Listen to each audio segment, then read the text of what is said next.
We want to fly a general aviation aircraft from one airfield to another without using IFR, and when we arrive at our destination, we want to use a realistic approach. We will use VFR navigation and visual reference points. For this example, we're using a UK CAA 1 to 500,000 chart. The route is drawn on the chart and measured for distance and direction.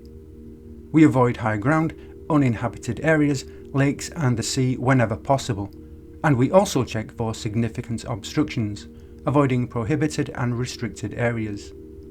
To create a route, we first draw a line from the departure point to the first visual reference point, then we draw a line from that VRP to the next, and so on, until the last line arrives at the destination. To establish heading from one leg to another, the centre of a protractor is placed over the first point and correctly aligned, noting the heading between it and the next point. We measure each leg with a scale ruler using nautical miles. Note that 1 knot is equal to 1 nautical mile per hour. We calculate time for each leg with a flight computer. The first leg is 10 nautical miles and we plan to climb to 4,000 feet at 80 knots per hour. We find 80 on the outer scale and rotate the inner dial so that 60 is below the 80. The 80 represents 80 knots and 60 represents 60 minutes or 1 hour. We then find 10 on the outer scale to represent 10 nautical miles, the distance travelled. The number below is 7.5, which we take to indicate 7 minutes and 30 seconds. Therefore, we estimate the time required to fly the first leg of the route is 7 minutes and 30 seconds. The distance of the second leg is 24 nautical miles. We estimate the time required for that leg to be 14 minutes and 13 seconds. The third leg is 12 nautical miles, and we estimate that leg will take 7 minutes and 10 seconds. At this point, we would normally correct for wind speed and direction, but that is beyond the scope of this video. We must have a clear understanding of minimum safe altitude throughout the route. An area 5 nautical miles either side of the route is checked for the highest point, either the ground or an obstruction. 300 feet is added if the highest point is terrain to allow for obstructions not marked on the map.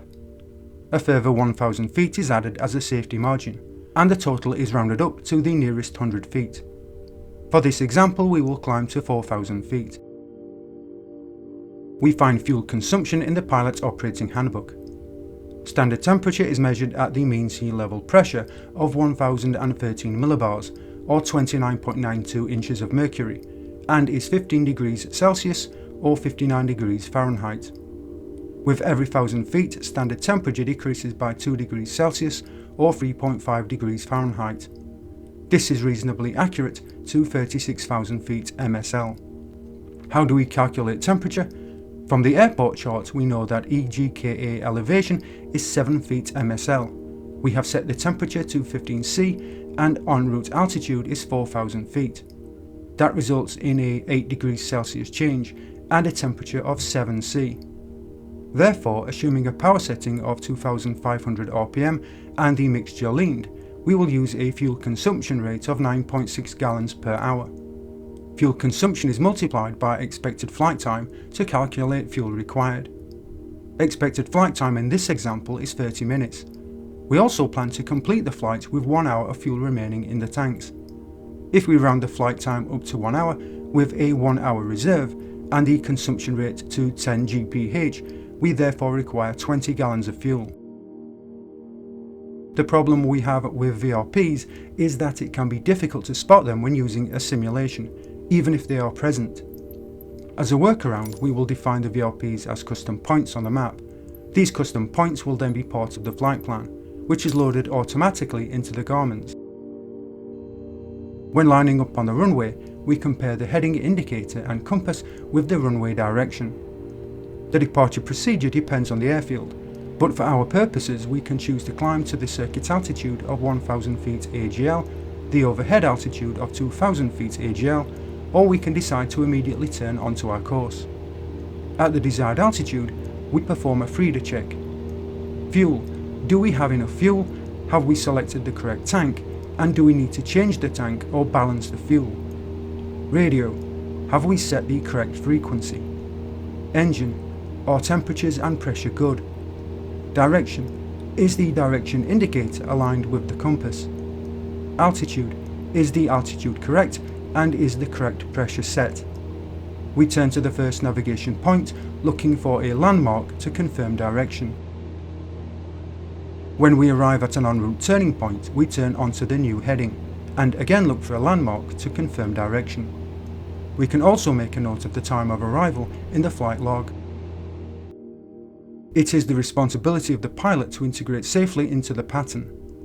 In the UK and Commonwealth countries, the overhead join is the standard method used by general aviation aircraft flying under visual flight rules.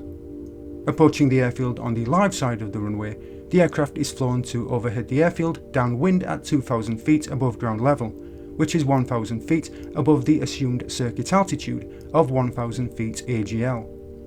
We're assuming a left-hand pattern. Once overhead and on the dead side of the runway, a descending left turn is commenced.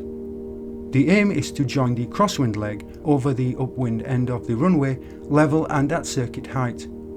At the end of the crosswind leg, the aircraft turns onto the downwind leg and the circuit continues as normal. Approaching the airfield on the dead side of the runway, the aircraft is flown to overhead the airfield upwind at 2,000 feet AGL. We then perform a left turn while maintaining altitude until we're overhead the runway downwind, when we begin a descending left turn until we're overhead upwind at the presumed circuit altitude of 1,000 feet AGL. We then turn onto the downwind leg and continue the circuit to land. Using the US pattern join method, on the live side we join the downwind leg midway at a 45-degree angle and at the presumed circuit altitude of 1,000 feet AGL.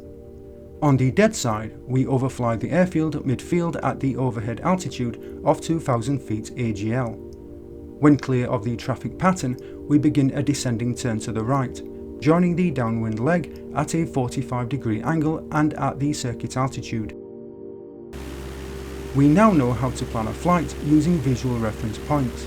We know how to calculate the fuel required, and we know how to join the circuit pattern, whether we are on the live or dead side of the airfield.